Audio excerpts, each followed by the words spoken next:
computer. All right. Hi, friends.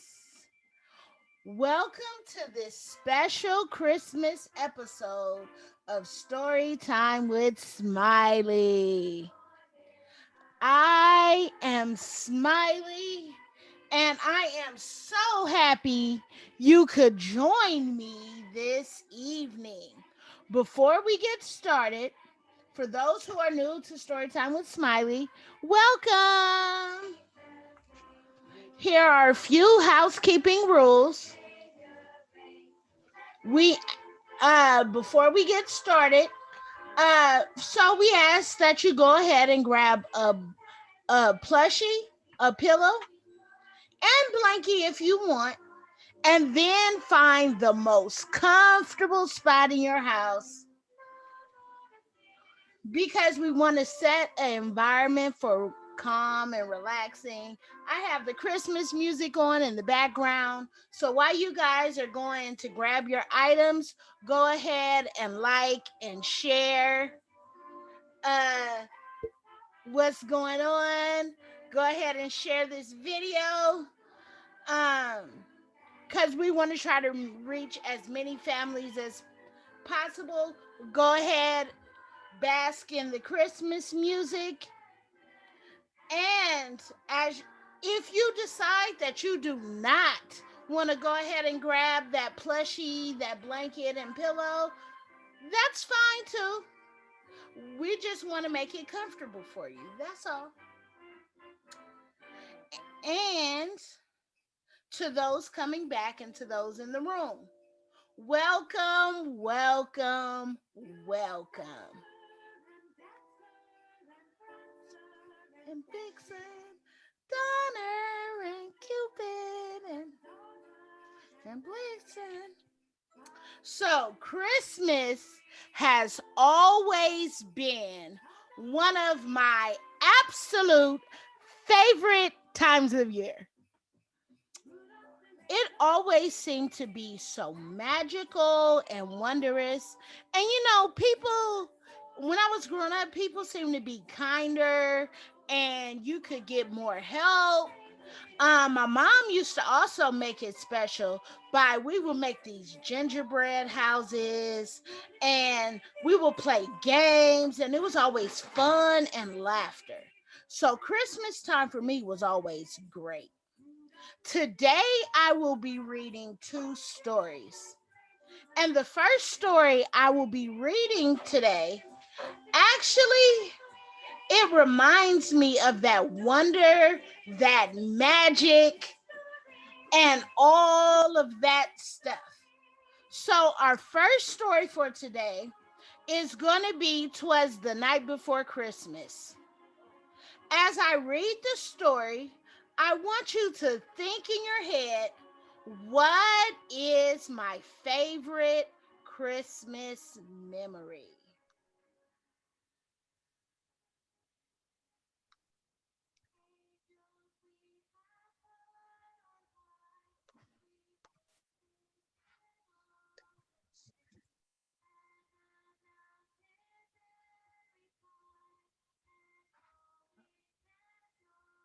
Okay.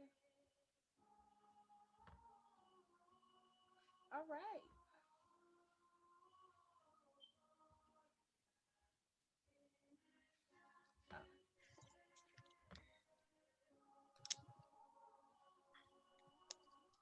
'Twas the night before Christmas, and all through the house, not a creature was stirring, not even a mouse. The stockings were hung by the chimney with care, and hoped that St. Nicholas soon would be there. The children were nestled all snug in their beds, while visions of sugar plums danced in their heads. And Mamma in her kerchief, and I in my cap, had just settled our brains for a long winter's nap. When out on the lawn there arose such a clatter, I sprang from my bed to see what was the matter. Away to the window I flew like a flash, tore open the shutters, threw up the sash. The moon gave on the breast of the fresh fallen snow, gave luster to midday to objects below. when what does my wondering eye should appear but a miniature sleigh and 8 tiny reindeer with a little old driver so lively and quick, I knew for a moment it must be Saint Nick. More rapid than eagles, his coursers that came, he whistled and shouted and called them by name. Now Dasher and Dancer and Prancer and Vixen, on Comet, on Cupid, on Donner and Blitzen. To the top of the porch, to the top of the wall, now dash away, dash away, dash away all. As dry leaves before the wild hurricanes fly, when they meet with an obstacle mount to the sky, up to the housetop the coursers they flew, with us the sleigh full of toys and St. Nicholas too. Then in a twinkling I heard on the roof the prancing and pawing of each little hoof. I drew in my head and was turning around. Down the chimney St. Nick came with a bound. He was dressed all in fur, and from his head to his foot, and his clothing was all tarnished with ashes and soot. A bundle of toys he flung on his back and looked like a peddler just opening his pack. His eyes, how they twinkled, his dimples, how merry, his cheeks were rosy, his nose like a cherry. Uh, his droll little mouth was drawn up like a bow, and the beard of his chin was as white as snow. And the stump of a pipe he held tight in his teeth, and the smoke it encircled his head like a wreath. He had a broad face, a little round belly that shook when he laughed like a bowl full of jelly. He was chubby and plump, a right jelly old elf, and I laughed when I saw him in spite of myself. A wink of his eye and a twist of his head soon gave me to know I had nothing to dread. He spoke not a word, but went straight to work and filled all the stockings and turned with a jerk. And laying his fingers aside of his nose, giving a nod, up the chimney he rose. He sprang to his sleigh, to his team gave a whistle, and away they all flew like the dawn of a thistle. But I heard him exclaim ere he drove out of sight, "Happy Christmas to all, and to all a good night." So, friends, we talked about, or we thought about what our favorite Christmas memories are, right? So, what are some of your favorite Christmas memories? I'm going to start with my favorite Christmas memory. So, I had to be about 4 years old, and growing up, they always told us, be good, or when Santa Claus comes, you must be in the bed, or he's gonna put ashes in your eyes, right? And so it's Christmas Eve, and I'm so excited. We're not even at home. We're visiting another relative's house, and all of a sudden we heard feet stomping on the roof and a very loud ho, ho, ho, Merry Christmas. Okay, so those of you who know me know that I don't run, but that day I ran and I ran and I ran and I ran. I was under the covers. Now, as an adult, right? I asked the adults all around me what was that about, and they said they didn't know. But guess what? Me right here, I wasn't taking any chances. No, I wasn't taking any chances. So, growing up, we had a lot of moments like that. And but you know what? I also want to take a moment to recognize that sometimes Christmas time can bring up trauma or not so good feelings for people. And with a lot of loss and stuff this year, I can understand why sometimes people just don't feel it. Maybe they turn not so nice, or like our friend Scrooge, bah humbug, or even like our friend the Grinch in the story we're about to read next. Maybe we say poo hoo to the whole thing. So joining me now is a very special person. I am reading the part of the Grinch is none other than Celion the voice. Welcome, welcome. Thank you, thank you, thank you. I am super glad to be here and to read my favorite Christmas character, the Grinch. So, Celion, are Yes, ma'am. you a poo hoo to Christmas type person? Oh no, I love Christmas. Are you kidding me? That's my favorite time of the year. It's my favorite time for people to realize how grateful they need to be for what they have. And it's the perfect opportunity for people to spread love with each other, especially people that you don't know. Because everyone needs love 365 times a year. But Christmas is a time that you give more because we were given more. You know what I'm saying? So it's my favorite time of the year, and I am so grateful for everyone that has helped me on my journey, everyone that walks it with me, everyone that shares love with everyone else, and those that are learning to share love with everyone else. So I'm super grateful for it all.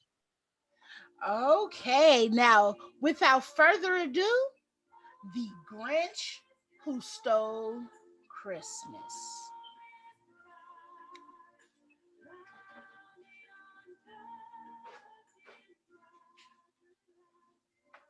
Every who down in Whoville liked Christmas a lot. But the Grinch, who lived of just north of Whoville, did not. The Grinch hated Christmas, the whole Christmas season. Now, please don't ask why. No one quite knows the reason. It could be his head wasn't screwed on just right. It could be, perhaps, that his shoes were too tight. But I think that the most likely reason of all may have been that his heart was two sizes too small. But whatever the reason, his heart or his shoes, he stood there on Christmas Eve, hating the Who's, staring down from his cave with a sour, grinchy frown at the warm lighted windows below in their town. For he knew every Who down in Whoville beneath were was busy now hanging the mistletoe wreath. And they're hanging their stockings. He said with a sneer. Tomorrow is Christmas. It's practically here. Then he growled with his grinchy fingers, nervously drumming. I must find some way to stop Christmas from coming. For tomorrow, he knew, all the Who girls and boys would wake bright and early. They'd rush for their toys. And then, oh, the noise. The noise. That's one thing he hated. The noise.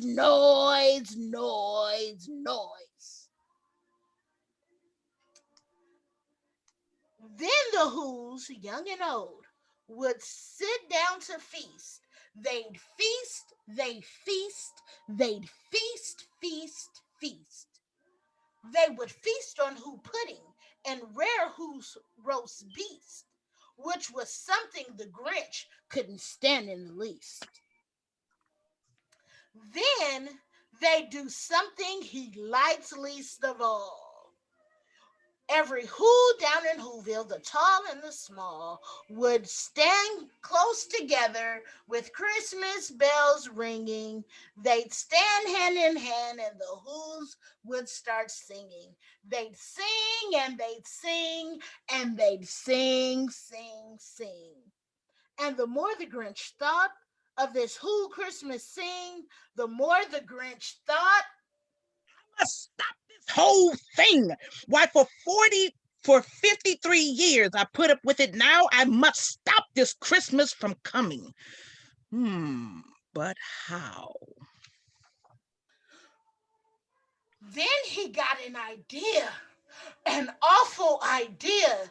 The Grinch got a wonderful, awful idea. I know just what to do. The Grinch laughed in his throat. He made a quick Santa Claus hat and coat. He chuckled and chuckled. What a great Grinchy trick. With this coat and this hat, I'll look just like Saint Nick. All I All I need. Oh, sorry. all I need is a reindeer. My line. All I need is a reindeer. The Grinch looked around, but since reindeer are scarce, there was none to be found. Did that stop the old Grinch? No. The Grinch simply said, If I can't find a reindeer, I'll make one instead. so he called up his dog Max. Then he took some red thread and he tied a big horn to the top of his head. Then he loaded some bags and some old empty sacks on a ramshackle sleigh and he hitched up old Max. Then the Grinch said, Giddy up!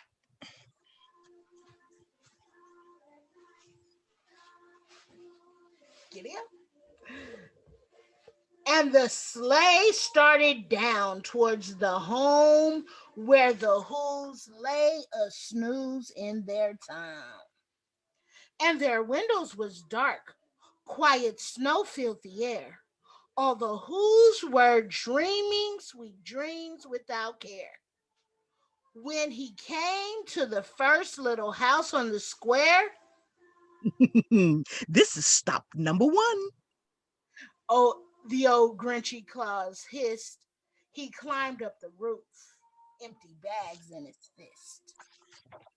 Then he slid down the chimney, a rather quite pinch. But if Santa Claus can do it, so could the Grinch. He got stuck only once for a moment or two. Then he stuck his head out of the fireplace flue where the Who stockings all hung in a row. These stockings Grinned the Grinch.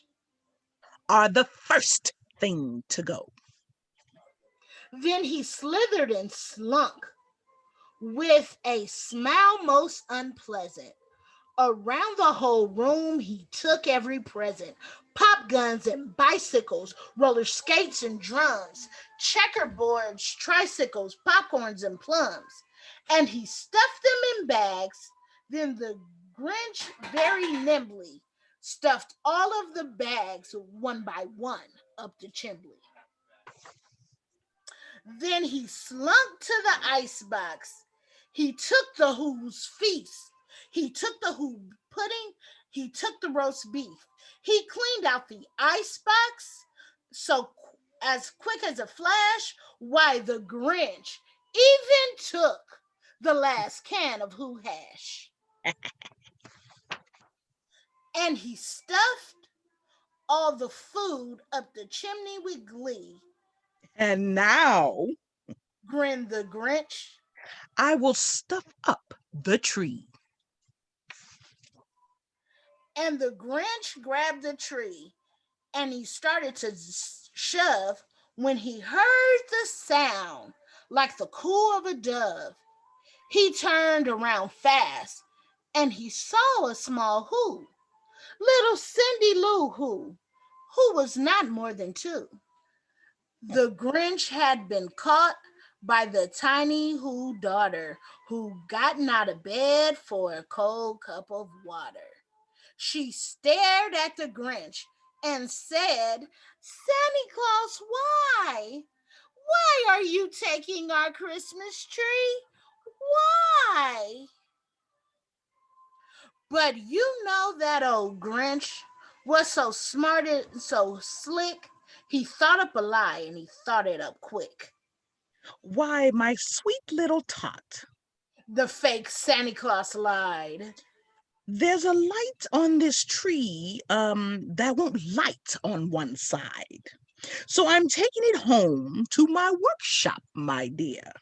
I'll fix it up there and I'll bring it back here. And his fib fooled the child. Then he patted her head, got her a drink, and sent her to bed.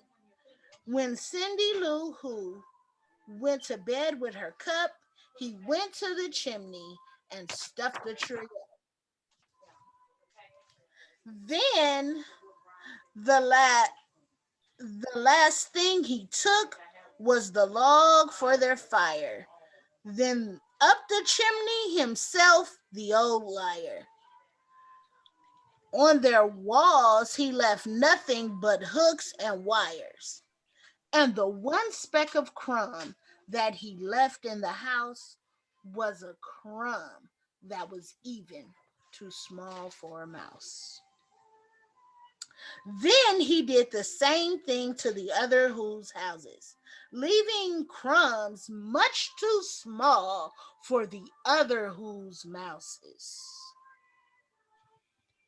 It was quarter past dawn, all the Who's still abed, all the Who's still a snooze, when he packed up his sled, packed it up with their presents, the ribbings and wrappings, the tags and the tinsels, the trimmings and toppings.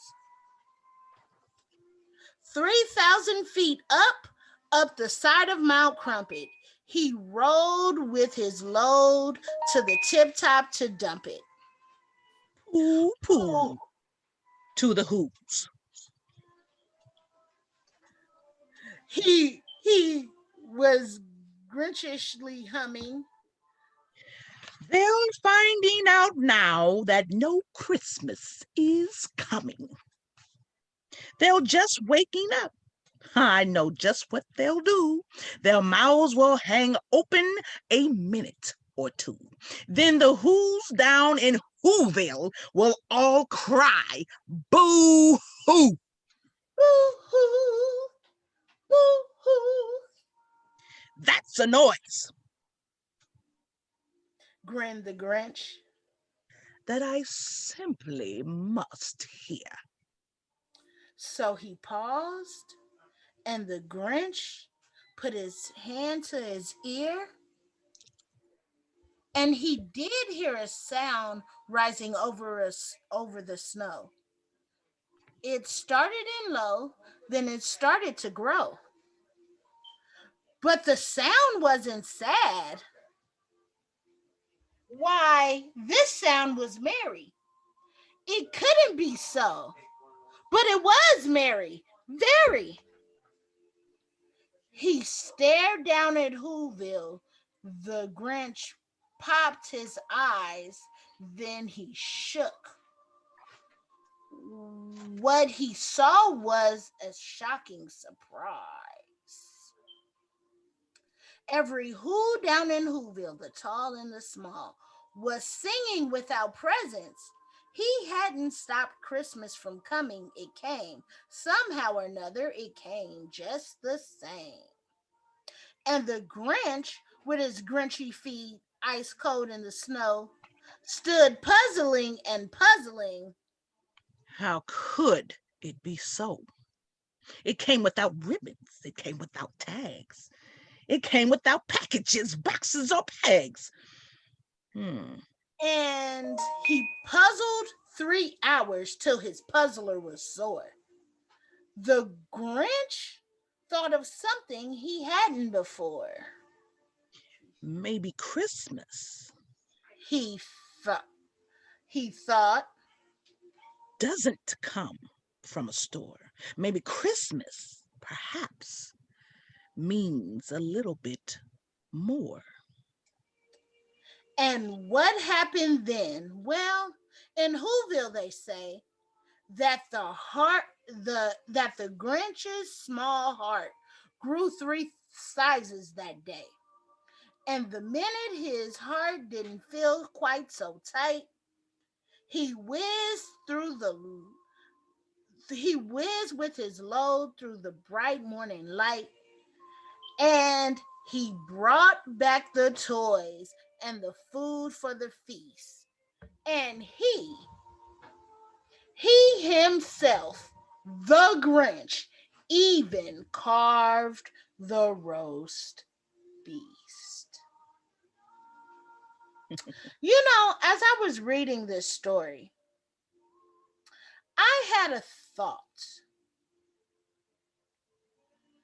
And the thought I had was, why do you think that the Grinch was so mean?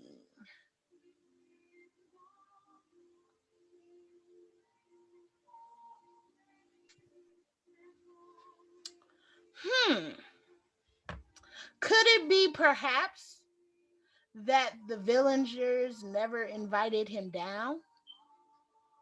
But I know, I Could know, it? Do you know? I know, I know. Okay. What is your guess? Well, the Grinch looked different from everyone else in town. And sometimes when you're different, people don't understand it. They don't like it. They make up stories about it. You know what I mean? So that's Yeah. probably why he lived by himself and he couldn't stand them because I don't think that they accepted him for who he was. And then Christmas, as it is, it's very commercial now. This is buying gifts is not what Christmas is about. Giving is what Christmas is about. But the love of what was given is what Christmas is about. It's really that simple. It's giving, not getting, it's giving. And so the Grinch wanted to give, I believe, and he did until he was mistreated. And then he didn't want to give anymore, and no one was giving to him. So why should he like it? I actually think that's a very good answer. I also think it's easy to focus on bad things when bad things are happening. I think that uh, this year, I know I've seen a lot of Grinches. And I think that what the Grinch learned, or that even the Grinch can have a change of heart, right? Change of heart, change of mind. And then it makes me think that no matter how the situation may look or what may seemingly be taken from us, that no one can steal our joy or our love if we don't let them. Because he had taken all their presents. So if Christmas was about the presents, then they would have been sad and droll, and that's what he thought, right? But they were joyful anyway without the presents. And so what I would say is what the Grinch really needed was, as Celine the Voice said, what the Grinch really needed was love. My guess is no one becomes a Grinch overnight. When bad things happen to people, they lose hope. And once someone loses hope, Sometimes they need to be reminded that people still care. Because let's face it, we are all more than our flaws. We are more than the issues going on. And sometimes all we need is that extra dose of love. Applying love to any situation will turn it around. That the day the Grinch was reminded that some things cannot be bought. And tonight, as I prepare to wrap up this special Christmas episode, I want you to know and remember that you all are loved. When all hope seems lost, when it seems like you just can't catch a break, you can't win for losing, understand that you are loved and you have people, or there are people out there that love you. And the biggest love is that self love. This has been Storytime with Smiley. I am Smiley. And remember, you matter in this world. Why? Because you are a unique, one of a kind design, and this world would not be the same without you in it. And if no one else has told you this today, I love you. Why? I just said it, silly. You are a unique, one of a kind design, and my world would not be the same without you in it. Storytime with Smiley is a part of the Uniquely Nine podcast. You can follow me on social media at Uniquely Nine Podcast. You can visit me online at uniquely9podcast.com. If you liked what you've heard here, Storytime with Smiley is available on all streaming platforms. Please like, subscribe, and share. Also, if you want to contact our wonderful, wonderful, wonderful Grinch, who so graciously blessed the mic, where can we find you, madam? You can find me at www.celionthevoice.com. You can find me on Facebook at Celion WML, Weapon of Mass Love. You can find me on Instagram, Celion Voice. And you can find me on YouTube. Google me. You find me if you Google me. I'm all over the place. And so it's been my pleasure to play my favorite person.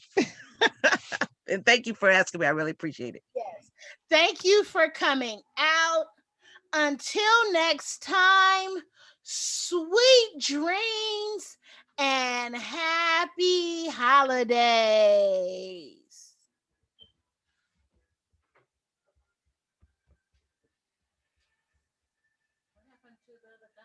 Hold on. I saw it a little bit on